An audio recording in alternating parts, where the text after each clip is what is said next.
বাহী ট্রেন চলে আসে, এটা মাল বহন করে বাংলাদেশ থেকে যায় ট্রেনটা। বিভিন্ন কোম্পানির মাল এই ট্রেনে নেওয়া হয়। চিন্তা করেন, আর ট্রেনে মাল নেওয়ার খরচ তো কম, অল্প খরচে মাল বহন করে একটা থেকে আর এক জায়গায়। কত সুন্দর ট্রেনটা, হাই কোর্সও অনেক ভালো, এর কোর্সটা অনেক ভালো। কত মাল, কত টন মাল নেয় তার কোনো হিসাব নাই। আমার বাংলাদেশের ট্রেন, জয় বাংলা ট্রেন।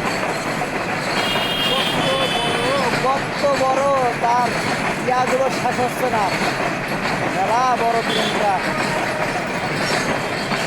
বাংলাদেশ একটা ধনী দেশ, আমার সোনার বাংলাদেশ। এই যে ট্রেনটা কত বড় ছিল, আর এখন এটা চলে যায়। আমার